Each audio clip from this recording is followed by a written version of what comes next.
미국 교육 현장이 충격 속으로 빠져들고 있습니다.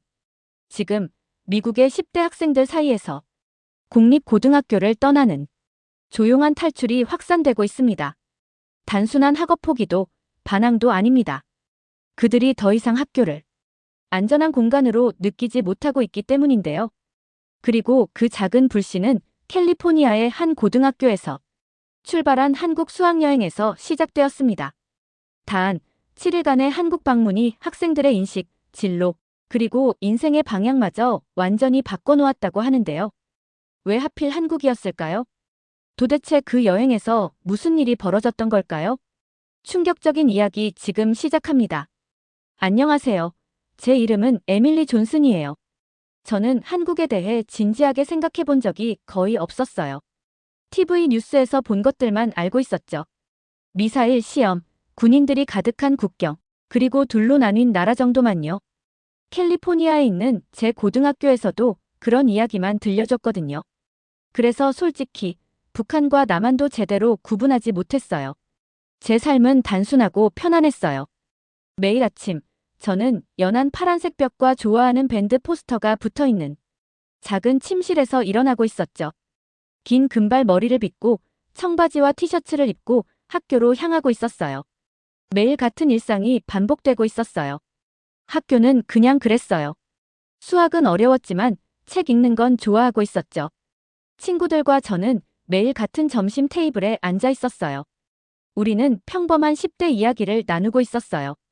숙제, 주말 계획, 그리고 어느 대학에 갈지 같은 것들이요.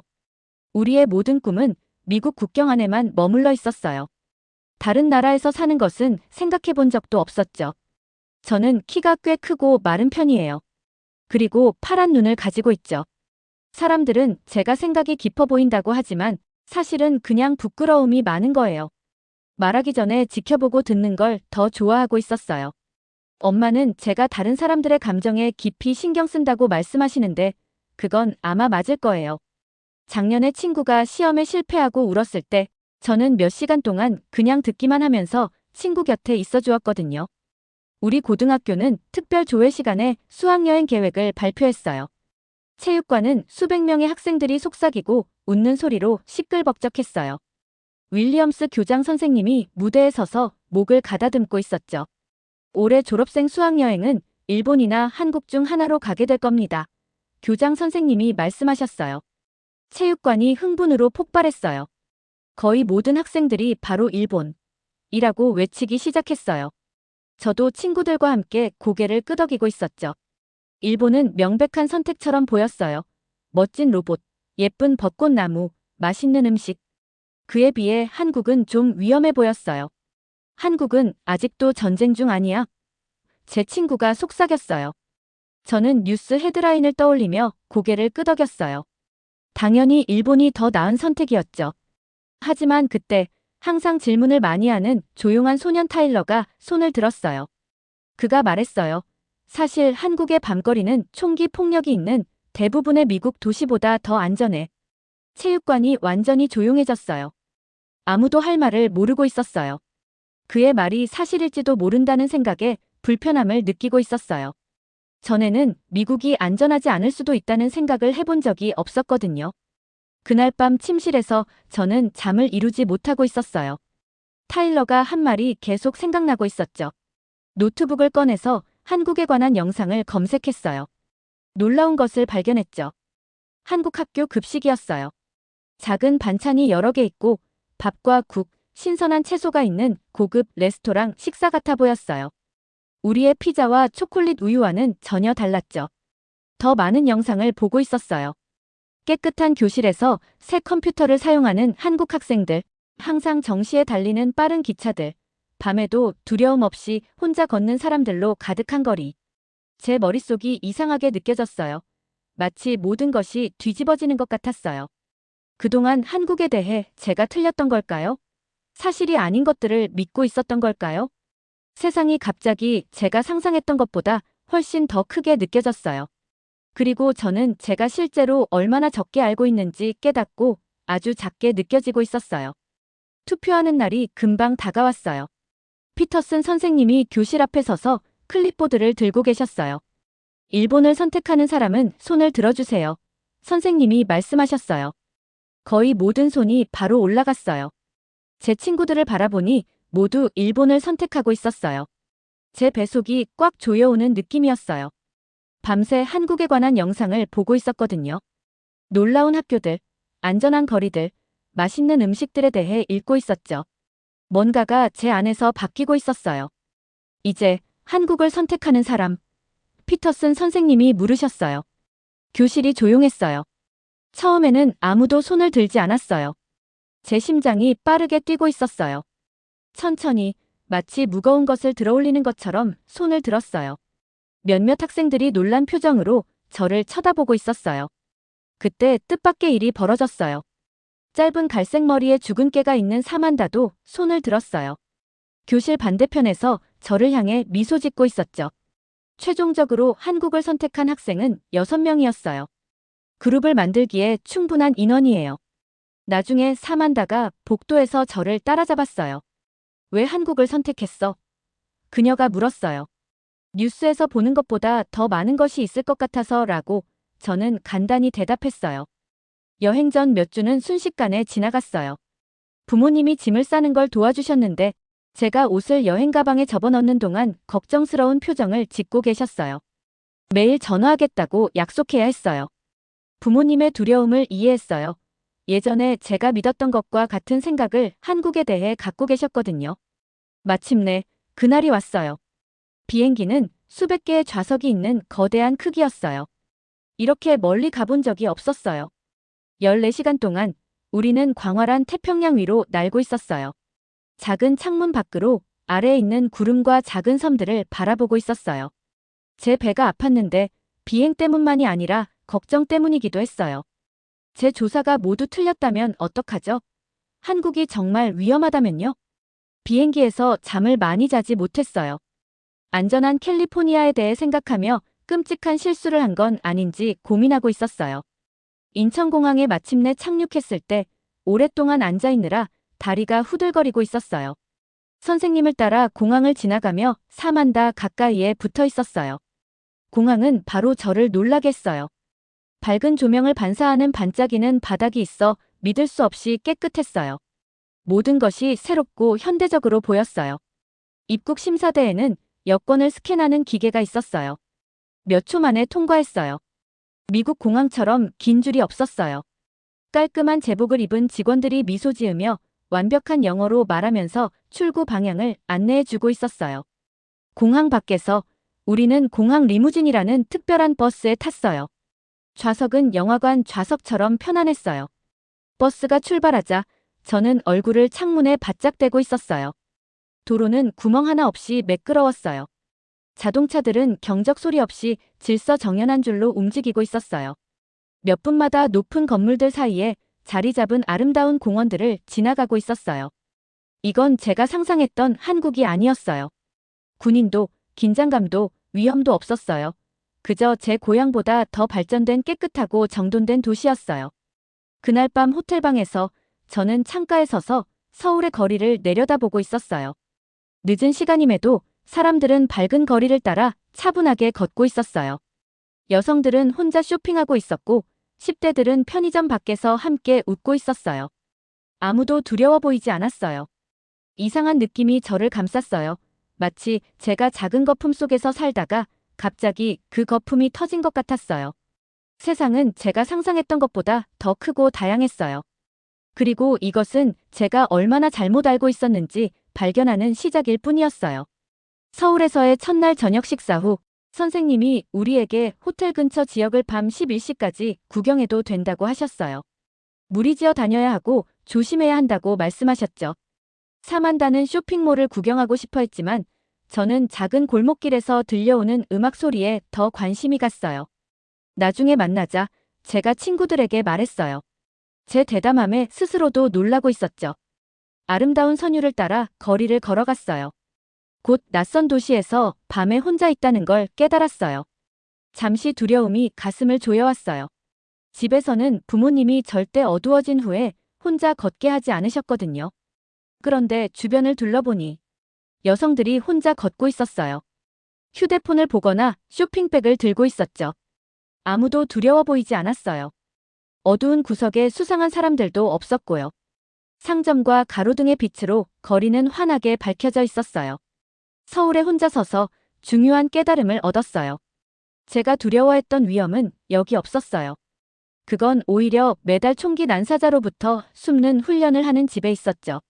그 생각에 어지러움이 밀려왔어요. 다음 날 아침, 우리 그룹은 경복궁을 방문했어요. 곡선형 지붕과 밝은 색상의 아름다운 전통 건물이 있는 거대한 단지였어요. 체험의 일환으로 한복이라는 전통 한국 의상을 입게 됐어요. 제 것은 섬세한 꽃 무늬가 수놓아진 하늘색이었어요. 한복은 처음에는 이상하게 느껴졌어요. 제 청바지와 티셔츠와는 전혀 달랐거든요. 치마는 풍성했고 상의는 낯선 방식으로 저를 감싸고 있었어요. 하지만 거울에 비친 제 모습을 보니 거의 저를 알아볼 수 없었어요. 파란 천은 제 눈을 더 밝게 보이게 했어요. 격식 있는 스타일은 제가 더 당당하게 서 있게 만들었고요. 지훈이라는 한국 학생 자원봉사자가 우리 그룹을 안내하고 있었어요. 단정한 검은 머리와 친절한 갈색 눈을 가진 학생이었죠. 제가 한복을 입은 모습을 보고 미소 지었어요.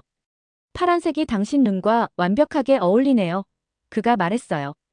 고궁 털을 다채로운 한복을 입고 걸으면서 관광객들이 우리 사진을 찍고 있었어요. 처음에는 어색했지만 곧 즐기기 시작했어요. 건물들은 수백 년 전에 살았던 왕과 왕비들의 이야기를 들려주고 있었어요. 정성스럽게 디자인된 정원은 한국인들이 아름다움과 자연을 얼마나 소중히 여기는지 보여주고 있었어요. 그날 나중에 광장시장을 방문했어요. 좁은 통로에는 제가 한 번도 보지 못한 것들을 파는 음식 노점이 가득했어요. 이상한 냄새가 일부는 좋고 일부는 이상한 공기를 채우고 있었어요. 배에서 꼬르륵 소리가 났지만 무엇이 먹기에 안전한지 몰랐어요. 그때 가판대 할머니가 오라고 손짓하셨어요. 뜨거운 철판에서 작은 팬케이크처럼 생긴 것을 집어들었어요. 미소를 지으며 저에게 건네주셨어요.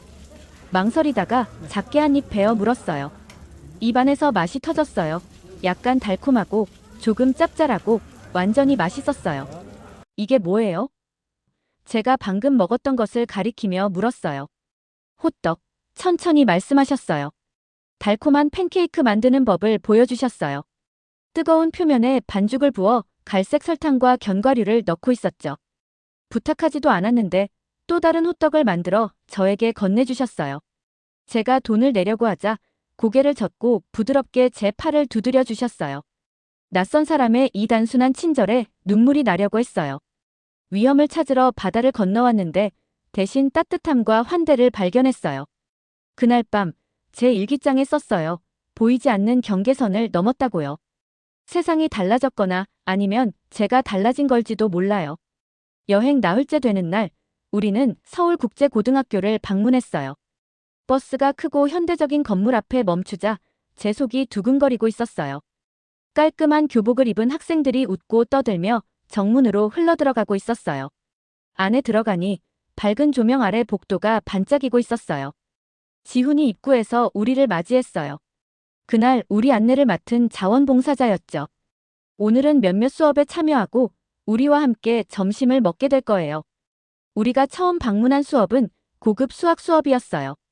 저와 같은 나이의 여학생이 대학 수준으로 보이는 복잡한 방정식을 푸는 것을 보고 입이 떡 벌어졌어요. 그녀는 각 단계를 명확하게 설명하고 있었는데 영어도 거의 완벽했어요. 미국에서 온 친구들을 흘낏 쳐다봤어요. 그들의 놀란 표정이 제 기분과 똑같아 보였어요. 과학실에서는 학생들이 제가 한 번도 보지 못한 장비로 작업하고 있었어요. 그들은 자신 있게 움직이며 데이터를 기록하고 결과에 대해 토론하고 있었어요. 우리 학교처럼 장난치거나 휴대폰을 보는 사람은 아무도 없었어요. 모두가 자신의 작업에 집중하고 흥미를 보이는 것 같았어요. 점심시간이 되자 한국 학생들을 따라 식당으로 갔어요. 집에서는 보통 피자, 햄버거, 샌드위치 같은 것에 초콜릿 우유를 마시곤 했는데 여기서 제공되는 음식을 보고 놀라움을 금치 못했어요. 식판에는 여러 가지 작은 접시들이 놓여 있었어요. 여러 종류의 곡물이 섞인 밥, 부드러운 고기가 들어간 진한 국물의 찌개, 다양한 방식으로 조리된 여러 가지 야채 반찬, 요구르트 한 컵, 그리고 신선한 과일까지. 식당 급식이 아니라 고급 레스토랑에서 나온 식사 같아 보였어요. 학생들은 조용히 줄을 서서 밀치거나 불평하지 않고 음식을 받고 있었어요. 모두가 음식에 감사해야 하는 것 같았어요. 우리도 합류해서 식판에 다채로운 음식들을 담았어요. 지훈과 그의 친구들 옆에 앉았어요. 음식은 보기보다 더 맛있었어요. 채소는 집에서처럼 질척거리지 않고 신선하고 맛있었어요. 밥은 고소한 맛이 났고 고기찌개는 풍부하고 만족스러웠어요. 점심이 항상 이런가요? 한 입 먹는 사이에 지훈에게 물었어요. 네, 매일이요. 그가 대답했어요. 좋은 영양 섭취는 우리가 더 잘 공부할 수 있게 도와줘요. 점심 후 영어 토론 수업에 참여했어요.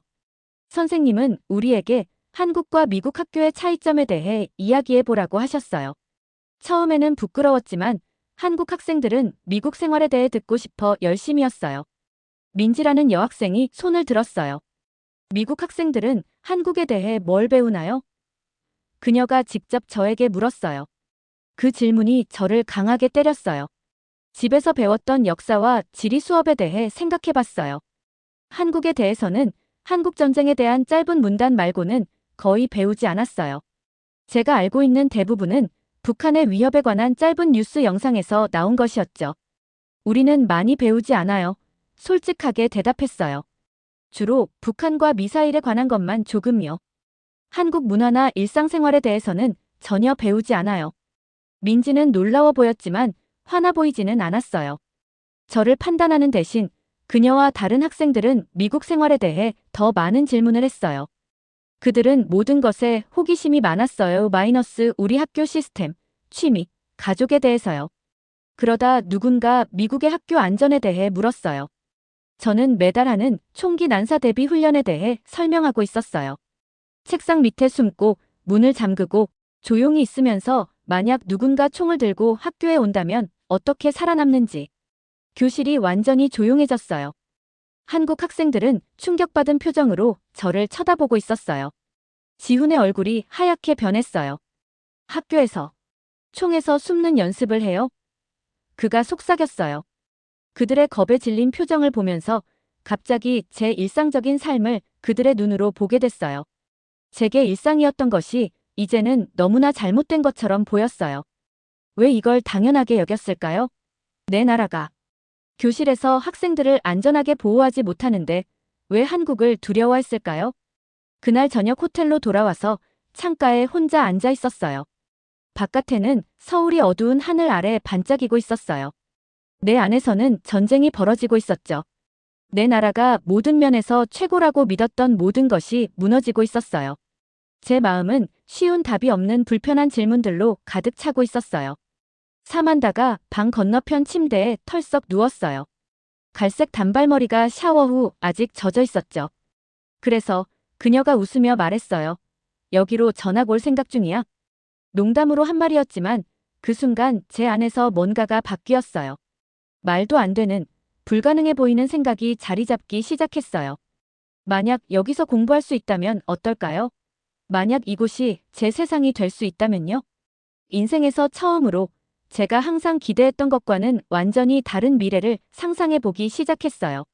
한국에서 미국으로 돌아오는 비행기는 가는 길보다 훨씬 더 길게 느껴졌어요. 다른 학생들이 자거나 영화를 보는 동안 저는 창문밖 아래로 펼쳐진 구름을 바라보고 있었어요. 제 마음은 멀리 서울의 깨끗한 거리를 걷고 놀라운 음식을 맛보고 현대적인 교실에서 집중하고 있는 한국 학생들의 모습에 머물러 있었어요. 마침내 캘리포니아에 착륙했을 때 모든 것이 달라 보였어요. 인천공항과 비교하니 우리 공항은 낡고 지저분해 보였어요. 공항에서 나오는 도로에는 균열과 구멍이 있었고요. 심지어 공기도 어쩐지 더 무거워진 것 같았어요. 다음 날 아침, 저는 고등학교로 돌아갔어요.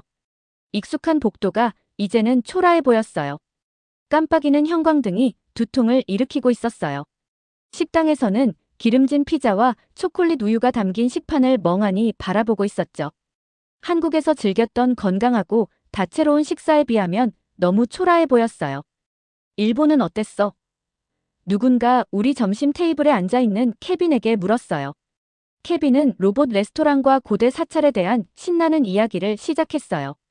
모두 눈을 크게 뜨고 열심히 질문하며 듣고 있었죠. 그러다 누군가 저를 향해 물었어요.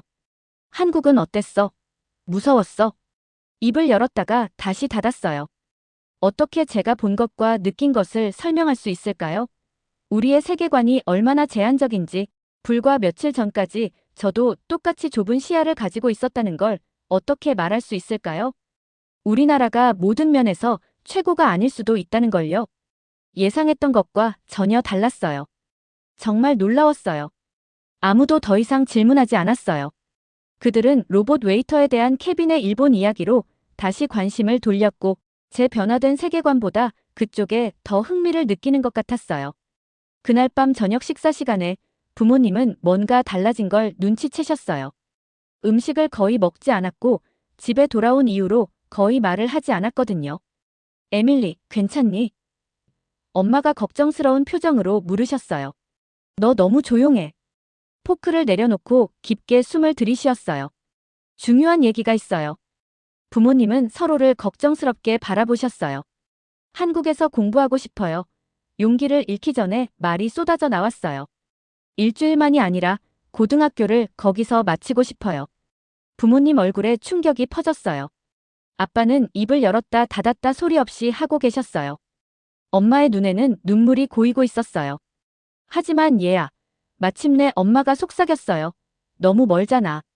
그리고 너무 달라. 그게 바로 제가 가고 싶은 이유예요. 설명했어요. 휴대폰으로 사진들을 보여드렸어요. 마이너스. 놀라운 학교 시설, 아름다운 도시 공원, 믿을 수 없이 맛있는 음식까지. 여자아이들이 밤에도 혼자 걸을 수 있는 안전한 거리에 대해 말했어요. 학생들이 배움에 열정적이고 선생님을 존경하는 교실에 대해 설명했고요. 부모님은 충격에서 혼란으로 또 호기심으로 표정이 변하며 듣고 계셨어요. 많은 질문을 하셨죠. 안전에 대해, 언어 장벽에 대해, 대학 계획에 대해. 최선을 다해 대답했어요. 미쳤다고 들릴지 모르겠어요. 인정했어요. 하지만 이번 여행은 저를 바꿔놓았어요. 제가 본 것을 못 본 척할 수 없어요. 더 나은 방법이 있다는 걸 알면서도 미국이 모든 면에서 완벽하다고 생각하던 예전으로 돌아갈 수 없어요. 다음 몇 주 동안 우리는 서울의 국제학교들을 조사했어요. 비자 요건과 입학 시험에 대해 알아봤죠. 일부 친구들은 제가 큰 실수를 하고 있다고 생각했어요. 다른 친구들, 특히 사만다는 기본적인 한국어 표현을 연습하는 걸 도와주었어요. 지훈과도 온라인으로 계속 연락하고 있었어요. 그는 제가 끊임없이 물어보는 한국 문화와 학교 생활에 관한 질문들에 답해 주었어요. 입학 인터뷰와 언어 시험을 준비하는데도 도움을 주었고요. 6개월 후, 저는 다시 인천공항에 서 있었어요. 이번에는 2개의 큰 여행 가방과 편도 티켓을 들고 있었죠. 부모님과 이별하는 건 제가 해본 가장 힘든 일이었어요. 엄마는 마지막 탑승 안내방송이 나올 때까지 저를 꼭 붙잡고 울고 계셨어요. 아빠는 강하게 보이려고 노력하셨지만 우리를 자랑스럽게 해라고 말씀하실 때 목소리가 떨렸어요. 지훈이 제 이름이 적힌 작은 팻말을 들고 도착장에서 기다리고 있었어요. 그의 익숙한 미소가 제가 이렇게 큰 변화를 두려워하지 않게 도와주고 있었어요. 당신의 새 집에 온 것을 환영해요. 그가 말했어요. 새 삶을 시작할 준비 됐어요? 고개를 끄덕였지만 목에 걸린 덩어리 때문에 말을 할 수 없었어요. 한국어는 아직 완벽하지 않았지만 여러 번 연습했던 문장을 말할 수 있었어요. 세계를 잇는 다리를 만들 준비가 됐어요. 공항 리무진 버스가 저를 서울로 제 새로운 삶으로 데려가는 동안 햇살 속에 반짝이는 한강을 바라보고 있었어요. 이 여행 전에 제 모습을 생각했어요. 고정관념을 믿고 알지 못하는 것을 두려워하고 배운 것에 의문을 제기하지 않던 소녀였죠. 그 소녀는 영원히 사라졌어요. 그 자리에는 더 용감한 사람, 열린 눈과 마음을 가진 사람이 있었어요. 진정한 용기는 용을 물리치는 것이 아니라 무지와 싸우는 것. 특히 자신의 무지와 싸우는 것임을 아는 사람이요. 어떤 사람들은 절대 자신의 편안한 구역을 떠나지 않아요. 그들은 영원히 같은 작은 세상에서 살죠. 하지만 한번 그 익숙한 경계를 넘어서면 다시 돌아갈 수 없어요. 오직 앞으로만 나아갈 수 있어요. 제한된 시각에 갇힌 다른 이들과 나눌 소중한 보물처럼 얻은 지혜를 품고서요. 제 여정은 이제 막 시작되고 있었어요. 어떤 도전이 기다리고 있든 저는 제가 있어야 할 곳에 정확히 와 있다는 걸 알고 있었어요. 오늘의 영상은 여기까지입니다. 오늘의 사연 재밌게 보셨다면 좋아요와 구독 꼭 부탁드릴게요.